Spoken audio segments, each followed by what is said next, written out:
जय श्री कृष्ण। श्रीमद् भागवत महापुराण द्वितीय खंड नवम स्कंद दूसरा अध्याय। प्रिसद्र आदि मनु के 5 पुत्रों का वर्णन। सुखदेव जी कहते हैं, परीक्षित,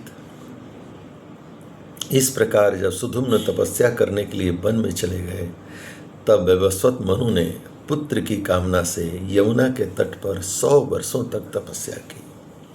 इसके बाद उन्होंने संतान के लिए सर्वशक्तिमान भगवान श्री हरि की आराधना की और अपने ही समान 10 पुत्र प्राप्त किए, जिनमें सबसे बड़े इक्ष्वाकु थे। उन मनुपुत्रों में से एक का नाम था प्रिसद्र। गुरु वशिष्ठ जी ने उसे गायों की रक्षा में नियुक्त कर रखा था। अतः वह रात्रि के समय बड़ी सावधानी से विरासन से बैठा रहता और गायों की रक्षा करता। एक दिन रात में वर्षा हो रही थी। उस समय गायों के झुंड में एक बाघ घुस आया। उससे डरकर सोई हुई गौएं उठ खड़ी हुईं। वे गौशाला में इधर उधर भागने लगीं। बलवान बाघ ने एक गाय को पकड़ लिया। वह अत्यंत भयभीत होकर चिल्लाने लगी।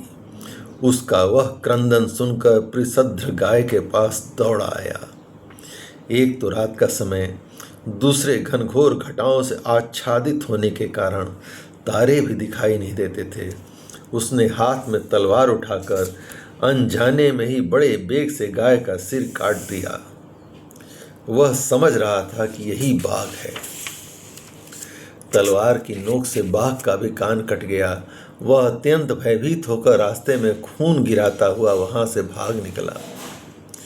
शत्रुदमन प्रिसद्र ने यह समझा कि बाघ मर गया है, परंतु रात बीतने पर उसने देखा कि मैंने तो गाय को ही मार डाला है। इससे उसे बड़ा दुख हुआ। यद्यपि प्रिसद्र ने जानबूझकर यह अपराध नहीं किया था, फिर भी कुल पुरोहित वशिष्ठ जी ने उसे शाप दिया कि तुम इस कर्म से क्षत्रिय नहीं रहोगे, जाओ शूद्र हो जाओ। प्रिसद्र ने अपने गुरुदेव का यह शाप अंजलि बांधकर स्वीकार किया और इसके बाद सदा के लिए मुनियों को प्रिय लगने वाले नैष्ठिक ब्रह्मचर्य व्रत को धारण किया। वह समस्त प्राणियों का अहेतुक हितैषी एवं सबके प्रति समान भाव से युक्त होकर भक्ति के द्वारा परम विशुद्ध सर्वात्मा भगवान वासुदेव का अनन्य प्रेमी हो गया।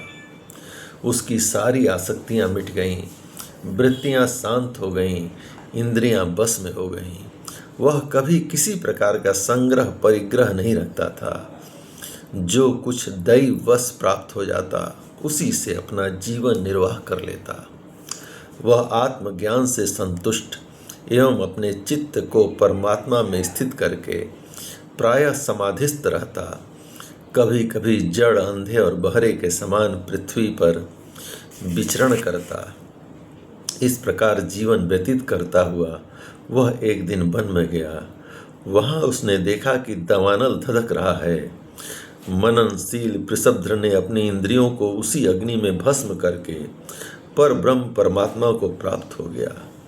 मनु का सबसे छोटा पुत्र था कवि। विषयों से वह अत्यंत निस्पृह था। वह राज्य छोड़कर अपने बंधुओं के साथ वन में चला गया और अपने हृदय में स्वयं प्रकाश परमात्मा को विराजमान कर किशोर अवस्था में ही परम पद को प्राप्त हो गया। मनु पुत्र करुष से कारुष नामक क्षत्रिय उत्पन्न हुए थे। वे बड़े ही ब्राह्मण भक्त, धर्म प्रेमी एवं उत्तरापथ के रक्षक थे। धृष्ट के धाष्ट नामक क्षत्रिय हुए। अंत में वे इस शरीर से ही ब्राह्मण बन गए। नृग का पुत्र हुआ सुमति, उसका पुत्र भूत ज्योति और भूत ज्योति का पुत्र बसु था। बसु का पुत्र प्रतीक और प्रतीक का पुत्र ओघवान। ओघवान के पुत्र का नाम भी ओघवान ही था। उनके एक ओघवती नाम की कन्या भी थी, जिसका विवाह सुदर्शन से हुआ। मनु पुत्र नरिस्यंत से चित्रसेन, उससे ऋक्ष से मीढ़वान, मीढ़वान से कूर्च और उससे इंद्रसेन की उत्पत्ति हुई। इंद्रसेन से वीतहोत, उससे सत्यश्रवा, सत्यश्रवा से उरुश्रवा और उससे देवदत्त की उत्पत्ति हुई। देवदत्त के अग्निवेश से नामक पुत्र हुए। जो स्वयं अग्निदेव ही थे। आगे चलकर वे ही कानीन एवं महर्षि जातुकर्ण के नाम से विख्यात हुए। परीक्षित, ब्राह्मणों का अग्निवेशायन गोत्र इन्हीं से चलता है। इस प्रकार नरस्यंत के वंश का वर्णन मैंने तुमको सुनाया। अब दिष्ट का वर्णन सुनो। दिष्ट के पुत्र का नाम था नाभाग। यह उस नाभाग से अलग है जिसका मैं आगे वर्णन करूंगा। वह अपने कर्म के कारण वैश्य हो गया। उसका पुत्र हुआ भलनंदन और उसका वत्सप्रीत। वत्सप्रीत का प्रांशु और प्रांशु का पुत्र हुआ प्रमति। प्रमति के खनित्र, खनित्र के चाक्षुष और उनके विवंश सती शांति। वे सती के पुत्र रंभ और रंभ के पुत्र खनि नेत्र दोनों ही परम धार्मिक हुए। उनके पुत्र करंधम और करंधम के अविक्षित महाराज परीक्षित। अविक्षित के पुत्र मरुत और चक्रवर्ती राजा हुए। उनसे अंगिरा के पुत्र महायोगी संवर्त ऋषि ने यज्ञ कराया था। मरुत का यज्ञ जैसा हुआ वैसा और किसी का नहीं हुआ। उस यज्ञ के समस्त छोटे बड़े पात्र अत्यंत सुंदर एवं सोने के बने हुए थे। उस यज्ञ में इंद्र सोमपान करके मतवाले हो गए थे और दक्षिणाओं से ब्राह्मण तृप्त हो गए थे। उसमें परसने वाले थे मरुदगण और विश्वदेव सभासद थे। मरुत के पुत्र का नाम था दम। दम से राज्यवर्धन, उससे सुधृति और सुधृति से नर नामक पुत्र की उत्पत्ति हुई। नर से केवल, केवल से बंधुमान, बंधुमान से बेगवान, बेगवान से बंधु और बंधु से राजा तृणबिंदु का जन्म हुआ। तृणबिंदु आदर्श गुणों के भंडार थे। अप्सराओं में श्रेष्ठ अलुम्बुसा देवी ने उनका अपहरण किया, जिससे उनके कई पुत्र इडपिडा नाम की एक कन्या उत्पन्न हुई। मुनिवर विश्रवा ने अपने योगेश्वर पुत्र पुलस्त्य जीव से उत्तम विद्या प्राप्त करके इडबिडा के गर्भ से लोकपाल कुबेर को पुत्र रूप में उत्पन्न किया। महाराज तृणबिंदु ने के अपनी धर्म पत्नी से 3 पुत्र हुए, विशाल, शून्यबंधु और धूम्रकेतु। उनमें से राजा विशाल वंशधर हुए और उन्होंने वैशाली नाम की नगरी बसाई।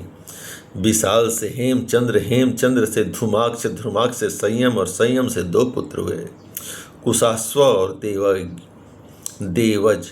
कृशास्व के पुत्र का नाम था सोमदत्त। उसने अश्वमेघ यज्ञों के द्वारा यज्ञपति भगवान की आराधना की और योगेश्वर संतों का आश्रय लेकर उत्तम गति प्राप्त की। सोमदत्त का पुत्र हुआ सुमति और सुमति के जन्मेजय एवं सब तृणबिंदु की कीर्ति को बढ़ाने वाले विशाल वंशी राजा हुए।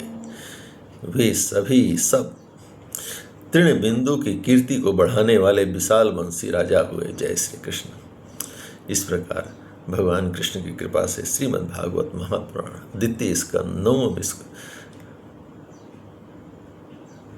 द्वितीय खंड 9वें स्कंद का 2रा अध्याय संपूर्ण हुआ। जय श्री कृष्ण।